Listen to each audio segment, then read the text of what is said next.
Peace. What's good? This is your brother C Knowledge, aka Doodlebug from the world famous Diggable Planets. Hey yo, this your man CHJ of Duck City. This your man in the cut of Duck City. Hey yo, this is Ed Dav. Yo, what up, what up? It's your boy Hells, yeah. Rockin' Yellow in the building, and we turned up. Yeah, it's your boy Neff Dallas, and I'm rocking with the Mixtape Show. To the Mixtape Show. Mixtape Show. Mixtape Show. The Mixtape Show. The Mixtape Show. My main man's DJ Kawan. DJ Kawan. DJ Kawan. With DJ Kawan, blessing him like the Holy Quran. Fire Rock Zone, Kawan J. Let's go!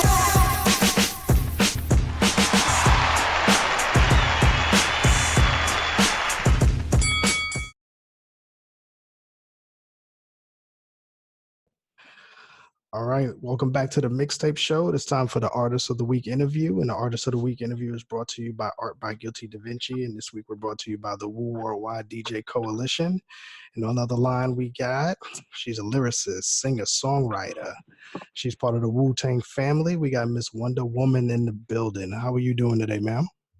I'm doing well. How are you? Thank you for having me. No problem. Appreciate you taking time out to hang out with us for a little bit as we kind of get to know you, get to know the music, and get to know you as an artist. So before we get started, like for typically our listeners, we have pretty smart listeners. They're hip hop vets and avid fans, and we do our research here and we enjoy the culture. But for those who may or may not be familiar with the woman, real quick, if you don't mind giving us a quick rundown, who you are, how you kind of got started in the industry, and we'll pick it up from there.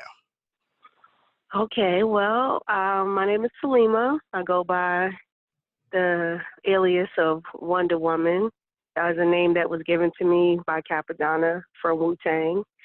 I got my start with Wu-Tang probably 20 plus years ago when I was about 18, 19. So do the math. And I started off as a songwriter. I was RZA's official songwriter for about 8 years before he ventured off and went off to Hollywood to do his movie thing. Mm-hmm. And I did a lot of background work for him. I wrote a lot of songs that we still have yet to release. And that's how I got my start. That's your start, all right. And how was that for you at the beginning, as far as that experience for you, writing those songs and kind of being locked in the studio with some of those type of artists? Well, everything happened so fast. After I heard the first album by them, Return to Into the 36 Chambers, my bad, I'm thinking of ODB's Return to the 36. Mm-hmm. But after I heard that album, I was determined to work with RZA. And at the time, I was like just getting started as a songwriter, and I had a group that consisted of me and two other friends called Euphoria. Mm-hmm. And I also did an internship at a studio called INS Studios in Lower Manhattan on Murray Street. Mm-hmm. And John Mook Gibbons helped me get that internship. But it was like another 6 months before I actually got to meet RZA. So, it was just, everything happened fast. And being around them was just, it was mind-blowing. And it's an experience I'll never forget. Yeah, it's definitely a blessing. Definitely. And how far after that, when you decided that you kind of wanted to step out on your own and be your own artist and put the name with the face and the name with the lyrics for yourself? Well, it's like after ODB passed away, and then RZA went out to Cali to work on movie scores and whatnot. Both of the studios that we used to record out of were shut down. The first 36 Chamber studio was sold to Swiss Beats. Mm-hmm. And then the one where Dirty passed away at, the second 36, they ended up like destroying that one completely. It's not even there anymore. Oh, wow. Yes. I went past there about a year ago. I was like, what? It's a parking lot. What's going on? New York is changing so much. Brooklyn is changing so much. But it's like basically we had no choice but to do our own thing. All the artists that used to be at the studio, all the studio rats, we had no choice but to make a way, to scatter and scurry and find a way to do it on our own. And it was kind of like graduating from college. Mm-hmm.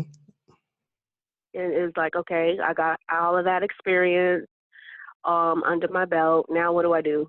Yeah. What, you know what I'm saying?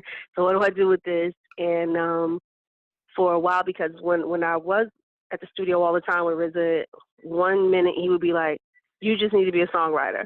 And then a few weeks later, you should just sing. And then a few weeks later, I don't know what you should do. So then I'm like, you're supposed to be telling me what to do. But he didn't know at the time either. So once, we all went our separate ways, I had time to sit and analyze myself and figure out what I wanted to do. And I was like, you know what? I think I just want to focus on being an MC because, in a way, being at 36 Chambers was like being at Motown. Not that I, no, I'm just saying from looking on the outside looking in, there were a lot of females coming in and out that wanted to sing. It was very competitive, but there weren't a lot of female MCs coming in. And I said, you know what? I really have more of a passion for being an MC than, a background singer or whatever. So I just went with it. Yeah. And what's your mind state now when you're writing those bars to be a lyricist compared to if you're writing like a ballad? How's your mind change when you do that? It's like when I start writing, sometimes I don't even really think about it. I just start writing and then I stop and then I go back and read what I wrote and I'm like, oh, that's what's going on inside right now. Dang, this is really good therapy. It's like just writing rhymes is like, it's so much easier because you could just go with the flow. Now with writing songs and ballads and stuff like that, it's such a structured thing.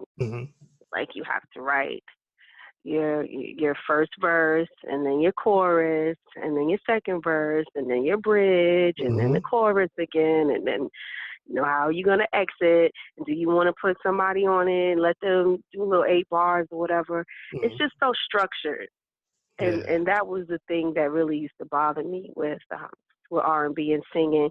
And when I first started doing that, RZA was harsh. He was like Ike Turner. And you got to sing that part again. Sing it again. And, we didn't have Pro Tools and Auto Tunes and stuff. So you'd be in the booth sweating, singing like one word over and over 100 times. Yeah. And do you know how many bars I could have spit in that amount of time? Like, exactly. I don't know. It's just, it was harsh. Yeah, I had a guest on a couple of weeks ago, and he was talking about when they did the production, they was dealing with the reel and just kind of going through that process. And he was like, man, these kids today just don't know what we had to No, do. they don't. You get in there, you can have a whole song done in 5 minutes, and then they want to put auto tunes on there, so you don't even have to sing anymore. Exactly. So let me ask you this. So since you, like I said, you were kind of there at the analog stage, as I was out there DJing wise with the analog stuff, and you've seen the transition that we've been going through with the digital. How you personally feel about that process as far as creating music and everything? Well, it's a double-edged sword. It's convenient. You don't have to walk around with a 4 or 5 piece band everywhere you go, And like as far as like the DJs, you don't have to carry the crates of records. But it's not, to me, it's just not as authentic as it was because now the market and the industry is saturated. Everybody thinks they can do this because all you're doing is just pushing buttons real quick. And anybody can push buttons, So I really, really do miss like the feel of a live band and the records and the techniques and the Geminis and the Newmarks and all of that stuff. And speaking of live band, you have mentioned that. I noticed that you've been on the stage with some heavy hitters from the Roots to J. Rue to Damager, Melly Mel, M.O.P. Oh wow! Steph. Yes.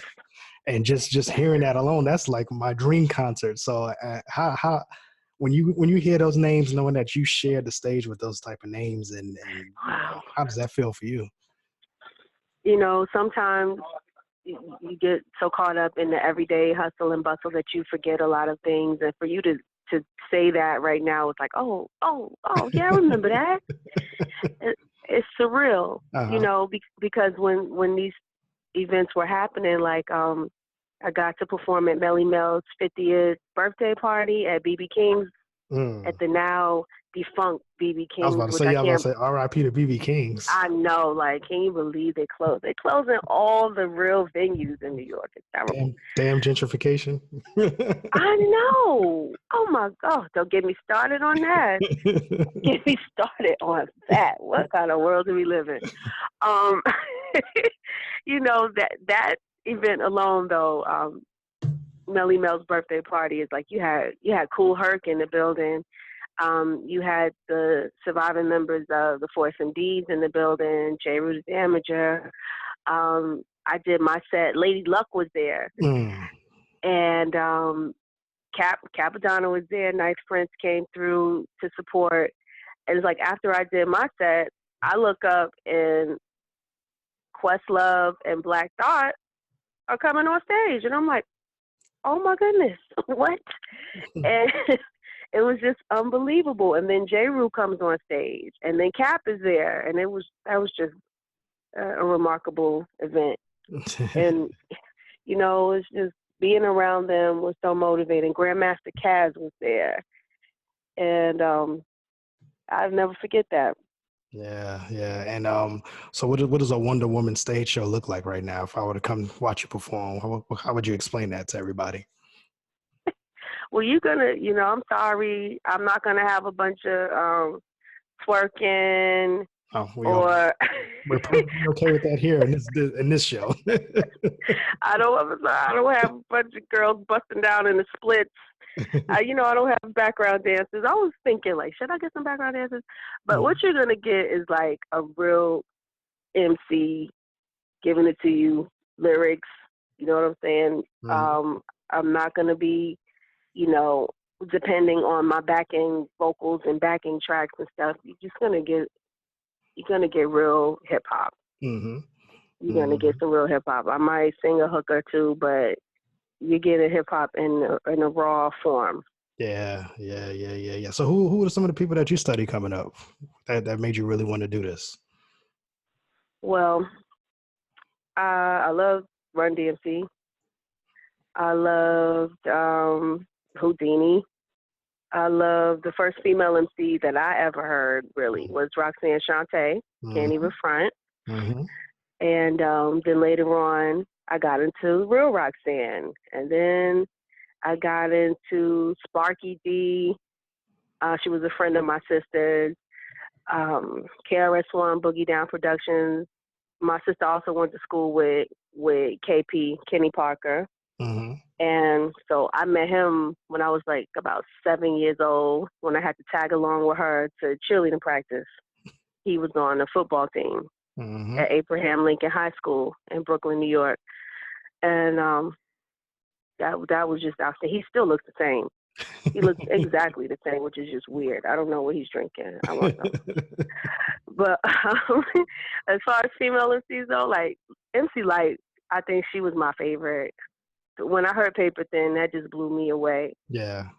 And then she was saying, kick this one for Brooklyn. She was talking about Empire Boulevard. She was talking about Flatbush. So I was like, oh, she's from where I'm from. So this is possible. Yeah. I remember, I'm originally from New York. I grew up in Rockaway before I moved to Dallas. So I used to always come down here to Dallas all the time as like summer vacations and stuff like that. So Yes. I used to love coming out here with the music to show them, like, yo, this is where I grew up at. You Yes. know, like, Yes. And it's funny that you say that because my grandfather was in the military at Fort Campbell, Kentucky. Mhm. So we used to go down there a lot. And I did go to school, went to high school for a few years out there. And that was one thing when I would be in Brooklyn and I would come back, I used to record from the radio, like 98.7 Kiss FM and BLS. I used to listen to DJ Red Alert, Chuck Chill Out, Marley Marl, of course. So anytime I could record their mixes from the radio, I would do that and I would bring it back. And then I would tell everybody, oh, you got to check this out. You got to listen to the Jungle Brothers. You got to listen to Nice and Smooth. You got to have you heard this Big Daddy Kane album? You know, like. Yes. Those are the days that I long for and I miss now. The digital age kind of I killed know. me. I know, right? Oh, yeah, it's crazy. And like I remember my family, I had an aunt that lived in Queensbridge, still does, matter of fact. And so, you know, when the Nas dropped and Mobb Deep came out, and I used to come down here to visit. I'm like, you see this? Look, this is me in the picture. This is me in the picture right here in front of Queensbridge Project. So, you know, they was like, you the man, you the man. So yes. I definitely remember that. Hearing a Nas album for the first time. Oh my God. Like, what is this? So let's talk about your music. I know you're working on a new project now, correct? You got a new album on the way, or are we recording for that right now? Yes. I have two producers that I'm working with, and they have me really busy. One is Pete Lawrence, Massacre Music. I think he's originally out of Virginia. He's in Florida now. He's a really great producer and an MC as well. And then I also have Buck Bagwell. He's out of Harlem, but he's out in Georgia right now. Okay. And between the two of them, I probably have about 100 beats, maybe even more. Okay. Yeah. Okay. Yes. So I'm trying to figure out if I should release the EP first or do another mixtape or make this another album. I don't know. I just have my hands full as far as beats and lyrics. So it's not a shortage. I hear that. Do we have a title for the album yet? Not yet. Not yet. Still in the works. Yes, it is. Definitely still in the works. Definitely. I definitely can't wait to hear what you got cooking. I definitely can't wait to hear. So before we wrap it up, I know we got you know, with the likes of you, Lady Luck, like you mentioned earlier. We have Rhapsody, Rod Digger still active, The Brat, Jean Grey. That's great company of and I hate. Me personally, I hate saying the female MC. I just like to say MC, period. But I know. We can't help but you know, we have to acknowledge the elephant in the room with them being female MCs. But these are the type of MCs that are doper than half these dudes out here right now. You know what I mean? So I definitely love the fact that, you know, it's people like that and yourself in that category too that still embody hip hop and do give us that different point of view. You know what I mean? And thank you. That's pretty much the only time I really like to bring up the female MC portion, because it is a different point of view as far as, you know, what the female sees in this industry and in this world. So we definitely appreciate you guys, and we definitely want to give you your roses while y'all are still here doing what you do. So thank you for your contribution to the culture, because it's definitely much needed and much appreciated. Thank you so much for acknowledging that. And I really appreciate you know, reaching out and giving me a forum to discuss, you know, the various topics and music and the, you know, experiences that I have. Definitely. It's definitely not the last time. This is the first, but not the last, because I definitely want to bring you back whenever you got the album ready or the mixtape ready, so we can talk about it. Yeah. I can't wait. Definitely. Anybody you want to shout out before we get out of here? I want to give a shout out to the entire Killer Bee squad, to Wu-Tang Clan, to Angela, Dungeon Master, Judah Priest, Buddha Monk, YDB. Give a shout out to my two sons, Manasseh and Owen, and my family, and to everyone that supports what I do. Definitely. I really appreciate it. Definitely. And what's a good way if we have other artists who may want to work with you or get in contact with you, or some future producers who want to throw you a couple tracks? What's the best way to get a hold of you for that? You can just email me at Selima, SELIMA WondaABK@gmail.com. Definitely. And one more question I always like to ask everybody before we get out of here. Let's say at the end of the day, or not even the end of the day, but let's say they're creating the hip hop dictionary, or they're updating it, or we got a new encyclopedia. For those who that was actually a book that was called an encyclopedia. And had a bunch my of grandma still has them in the house. And they give you your chapter. What do you want your chapter to say about you? Wow, that's a good question. I want my chapter to say that I broke through, I trailblazed, and I defied all odds. Mm-hmm. Definitely. I have no doubt that's happening currently and hasn't happened at this point. That, like I said earlier, I definitely appreciate what you've been doing for the culture. And we got a couple joints we're going to play here after the interview. And when those projects are done, come back and see us so we can talk about those and dissect those tracks. Because I definitely would love to get in your head to hear, what you were thinking when you created some of these tracks that's coming out. Oh, I would love to come back. It'll be an honor. Thank you so much. No problem. I see why Capadonna coined you Wonder Woman, because you're a triple threat there. You can do it all. Thank you so much. All right, ladies and gentlemen, we got Wonder Woman here joining us as the Artist of the Week interview here in the Mixtape Show. First time definitely won't be the last. We appreciate you for your time, and we can't wait to see you come back, okay? I definitely will. All right, thank you. We'll be right back.